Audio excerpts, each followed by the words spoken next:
वेदों तथा श्रीमद् भगवद गीता के ज्ञान को प्राणी मात्र तक पहुंचाने के प्रयास में लगे हमारे चैनल सनातन धर्म ज्ञान गंगा में आप सभी का स्वागत है। मेरे प्यारे कृष्ण भक्तों, आप सभी को जय श्री कृष्णा।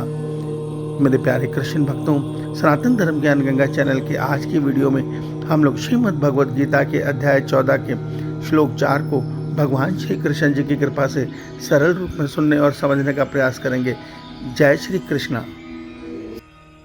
सर्वयोनिषु कौन्तेय मूर्तयः सम्भवन्ति यः तासां ब्रह्ममहद्यो निरहं बीजप्रदः पिता।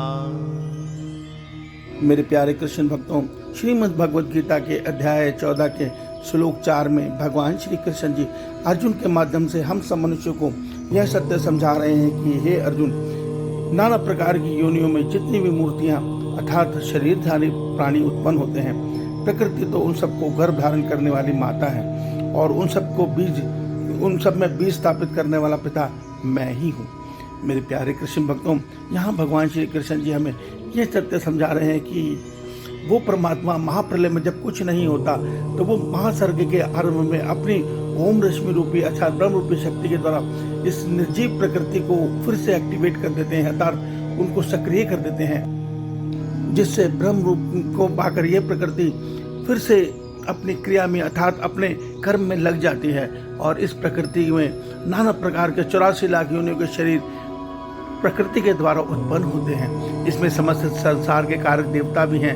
इसमें संसार के 84 लाख योनियों के समस्त प्राणियों के शरीर प्रकृति माता रचती हैं। इसलिए भगवान ने उनका स्थान उनको योनि के समान गर्भ धारण करने वाली माता कहा है।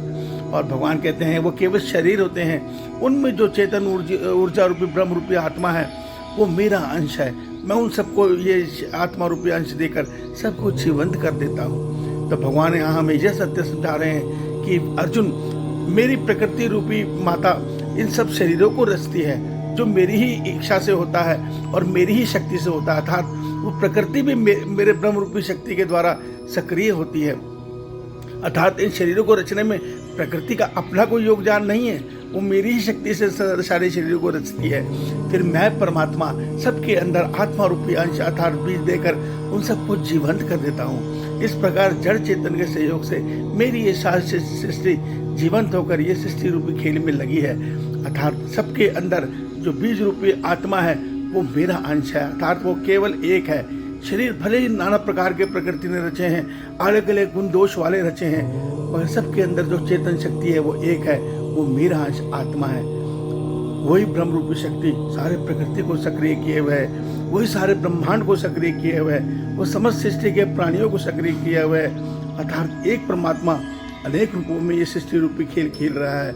वही ब्रह्मा बनकर सबका सृजन कर रहा है, वही विष्णु बनकर सबको धारण करके सबका पोषण कर रहा है, वही रुद्र बनकर सबका संहार भी कर रहा है, वही सृष्टि का कारक देवता बनकर सृष्टि का संचालन भी कर रहा है।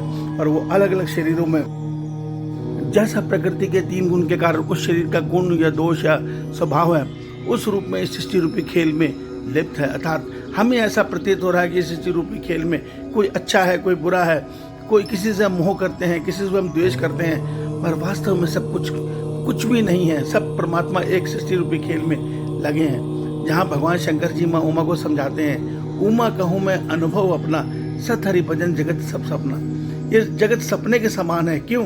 क्योंकि जिस समय हम सपने से जागते हैं तो देखते हैं सपने में केवल हम बिस्तरे पे सोए हुए हैं और कुछ भी नहीं था, जो था हमारे जगते ही वो खत्म हो गया।